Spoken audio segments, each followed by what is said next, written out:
আসসালামু আলাইকুম বন্ধুগণ। এটা হলো টপ লেডি, কিন্তু এটা ফাঁকা ধরছে। যে দেখেন, একটা মুখে দিয়ে কিন্তু ফাঁকা ধরার ফেঁকে যেতেছে। এই যে আমার এটা ফেঁকে যেতেছে, কিন্তু এই যে এখানেও আছে টপ লেডি। এই যে এখানে, তারপরে এইদিকে দেখুন, এখানে কিন্তু এগুলো টপ লেডি, এইগুলো টপ লেডি।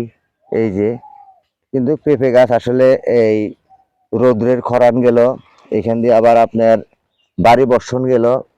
রৌদ্রের খরানে বাড়ি বর্ষণের কারণে পেঁপে গাছে অনেকটাই সমস্যা হয়ে গেছে। কারণ আমি অনেকটাই পেঁপে গাছ লাগাইছি, অনেক পেঁপে গাছ আমার মারাও যাচ্ছে।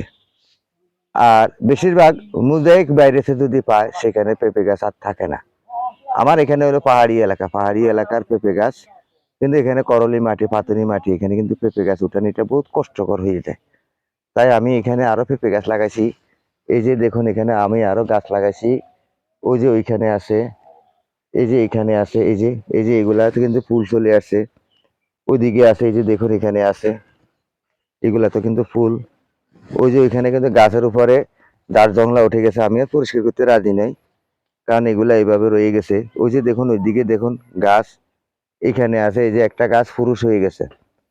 তবে হ্যাঁ, পুরুষ পেঁপে গাছও কিন্তু আপনার পেঁপে ধরে। কিভাবে ধরে?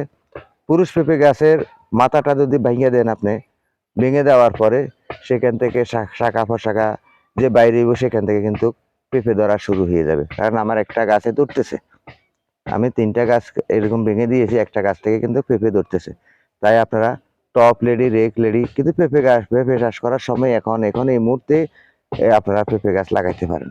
ইজি 12 মাস কিন্তু আপনারা পেঁপে চাষ করতে পারেন। তাই আপনারা ঘরে বসে না থেকে পেঁপে চাষ করুন, কম খরচে অনেক লাভ। তাই সকলকে সেই প্রত্যাশা জানিয়ে এখান থেকে বিদায় নিচ্ছি। সবাই ভালো থাকুন, সুস্থ থাকুন। আসসালামু আলাইকুম ওয়া রাহমাতুল্লাহি ওয়া বারাকাতুহু।